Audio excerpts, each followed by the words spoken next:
يسعد أوقاتكم حبايبي من وين ما كنتوا تتابعوني. أشكر كل المشتركين والمشتركين الجدد اللي يشاركوا بقناتي مطبخ مريم الأكلات الصحية. اليوم راح يكون فيديو مالتنا عن طريقة العمل الدولمة العراقية. إذا حبيتوا الفيديو سووا لايك وشير، وإذا ما مشتركين بالقناة اشتركوا وفعلوا الجرس حتى يوصلكم كل إشعارات وفيديوهات جديدة. راح نروح على طريقة العمل والمقادير.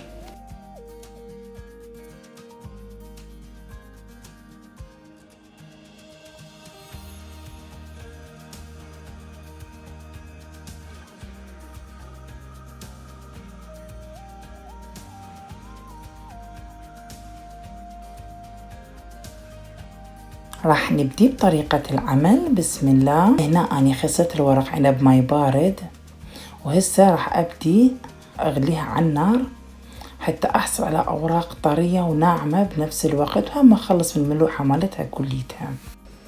هنا راح أقشر الشجر أو الكوسة كليتها، لو حتى ما تقشري كليتها هم طيب، بس أنا أولادي ما يحبوا قشر مال الشجر، فمن هيك أختار كلها قشرة.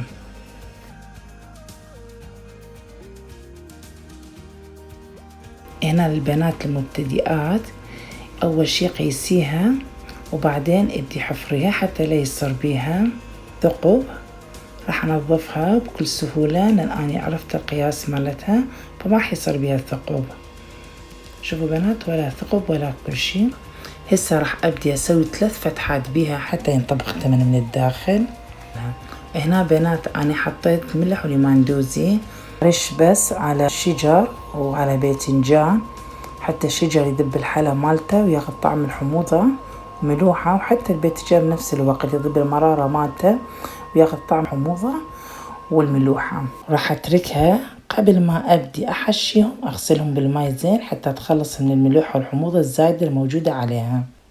بنات هذا لب الشجر ما راح اذبه، راح احطه بالحشوة، راح يصير طعم الحشوة كلش طيب. اسوي كلهم بهاي الطريقة الشجر وارجع لكم حتى اشوف طريقة عمل الباذنجان وراها. هسه هنا بدينا الباذنجان، هم راح اسوي نفس الطريقة، راح اقصه واحفره. هم نفس الشي راح اخذ القياس اللي اريده واحفره. انا هسه ما قشرته، ورا ما اخلص احفره وبعدين اقشره حتى شنو بسهولة اقدر احفره.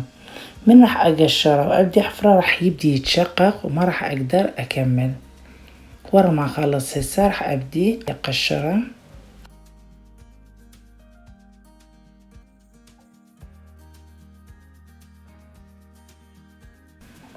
هنا راح ابدي اسوي فتحات بيه حتى يدخل الماء ينطبخ التمن من الداخل. هم هنا راح اضيف عليه الليمان دوزي وملح سوية حتى يصير طعمه كلش طيب، وراح اكمل باقي على نفس الطريقة وارجع لكم. اللب بنات لا تذبوه، بس اذا يكون مبزر مو مشكلة ذبيه، بس اذا يكون ابيض مثل هذا نظيف ما بيه حبوب، هنا ما بيه حبوب نظيف لا تذبيها. راح احط اللب بالحشوة ينطي طعم كلش طيب للدولمة. راح اسويها كلها بنفس الطريقة. هنا راح نبدي بالبصل، انا بهاي الطريقة راح اقسم من الجهتين، راح اجره بالطول من هاي الصفحة حد هاي الصفحة الثانية بهاي الطريقة. هسه راح اخلي بين ايديناتي اثنيناتهم واضغط عليه شوية، راح كل قطعة تنفتح لوحدها واطلعها بكل سهولة.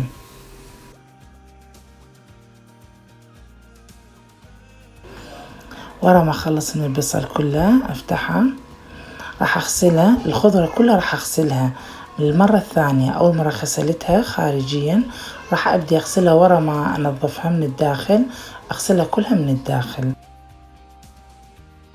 هنا راح ابدي هم فلفل اخضر افتحها بنفس الطريقة، اتخلص من اللب كلها ذبة وانظفها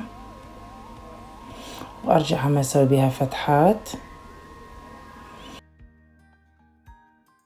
هسه راح نبدي الطماطم بنفس الطريقة، راح نفتحها واللب مالته هم نبقي للحشوة. راح نسوي فتحات بيها حتى ينطبخ التمن من الداخل. مع طالين نشوفها لينة نسويها قطع مكعبات حتى نثرمها ونخليها للحشوة. هنا بنات راح تظهر مقادير الحشوة على الشاشة. بنات هنا راح أبدي أقطع الحشوة، كل قطعة واحدة أقطعها. بنات نصيحة لا ترموا كل الحشوة سوية، راح تصير مثل المي، ما راح تنتج هاي النتيجة والطعم الطيب. حطيت القدر على الطباخ بدون ما أفتح عليه الحرارة، بس أخلص كل الحشوة وأبدي أحمصه.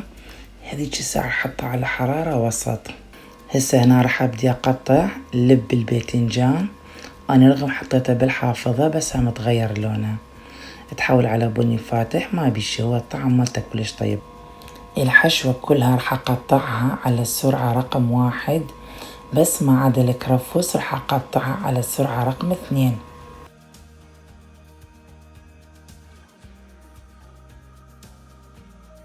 راح أبدي أقطع الطماطة على درجة السرعة 1. هسه راح أبدي أقطع الكرفس.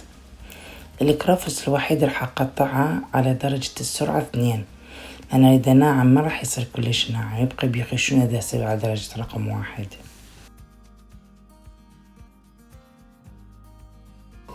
بس الثوم قطعته بإيدي والباقي المواد كلها بالماكينة. تقدرون بنات الحشوة كلها تقطعوها بإيدكم، بس راح تاخذ هواية وقت من عندكم، فمن هيك أنا أقطع الحشوة كلها بالماكينة. جيت قبل أقطعها بإيدي كان تاخذ هواية وقت من عندي.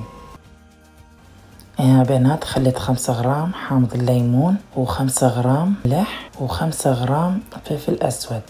البهارات حسب الرغبة، تريدون تزيدوها تريدون تنقصوها بكيفكم. يعني بس دا أعطيكم فكرة شو نوعية البهارات دا استعملها للدولمة. راح أخلط كل الخضرة والبهارات سوية حتى ياخذون طعم بعضهم. راح أضيف 200 غرام من المعجون، هذا للطبخة الواحدة.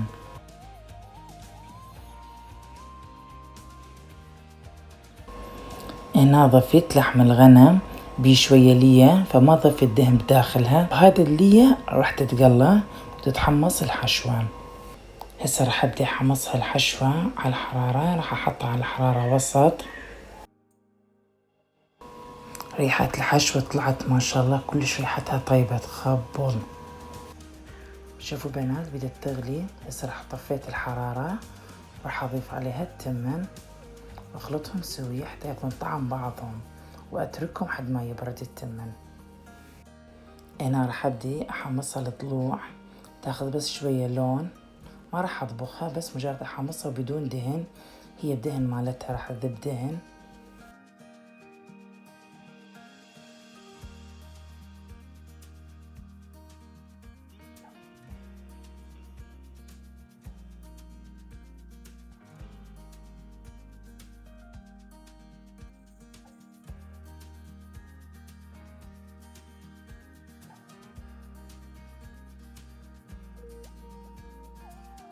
هنا راح اضيف ورق العنب قاع الجدر.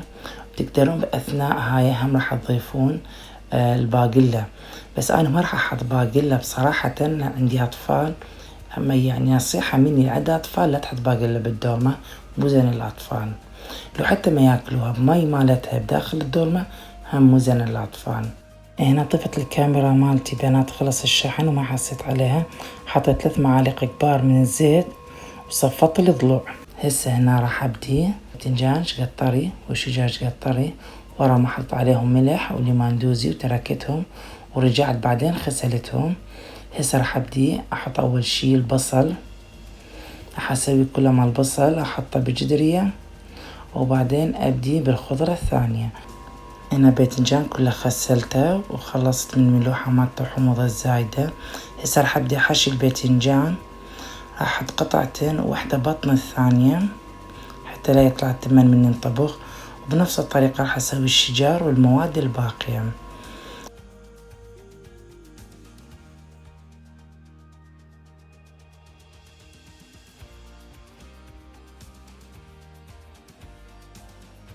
دا شوفون البنات هاي الفتحات اللي سويتها حتى بنحطها تنطبخ يدخل الماي بداخل ينطبخ التمن من الداخل. فأنا المواد هنا خلصت الخضرة كليتها وراح أبدي أسوي ورق العنب. هنا بنات الورق العنب بصفحتين، الصفحة الخشنة هي راح نحشيها، راح أخذها قطعة منها من اليمين ومن اليسار أحطها فوق بعضهم، وبعدين أبدي ألف على كيف بهاي الصفحة. شوفي يمين ويسار. هسه أبدي ألفها، وأبدي هم أني ألفها وأنا أخذ الصفحات وأحطها بالداخل بهذه الطريقة بهذا الشكل حد ما أخلص وطلع هذا الشكل الحلو. خليها شوية راخية، يعني الحين طبخ التمن راح تصير مشدودة، لا شدوها هواي حتى لا يطلع بداخلها تمن يابس. هنا كوا طريقة الثانية راح أسوي لكم إياها للسهولة للصبايا الصغار يتعلمون يلفون دولمة بهاي الطريقة كلش سهلة. راح نيجي نحط هاي الصفحتين مرة واحدة من البداية منا ومنا، وحتى صفحة الأخرى ونقبل نرفع عدل، ماكو داعي نعوج ونلف ونعوج. بهاي الطريقة راح تطلع حلوة وسهلة. هنا خلصت الدولمة. هسه حضيف معجون سائل 500 غرام أو كوبين من معجون السائل، وراح أضيف وياها كوب ماي أخففها شوية اللخ. راح أضيف هنا ملعقة كبيرة مال أكل لماندوزين، ما يعادل تقريبا 15 غرام، لأن هاي الملعقة 15 غرام هاي مال قياس. هسه راح أبدي أضيف له ماي كوب، راح يصير كله مع بعضه 3 أكواب معجون ويا الماي، راح أبدي أضيفه فوق الدولمة. أمي الله يحفظها كنت أشوفها بالعراق كانت تحط السماق بالماي المغلي وتتركه، ومن تخلص الدولمة مثل هيجي حالة كانت تحط ماي السماق تصفيه وتحطه فوق الدولمة يكون ماي كلش حامض. أنا أحط لي ماندوس بسبب رجلي ما يحب ماي السماق فوق الدولمة. أنا أحطه بالبداية على درجة حرارة عالية، بس يفور فورة واحدة راح أنصيه. شوفي هنا مرسوم شكل جدرية على الطباخ.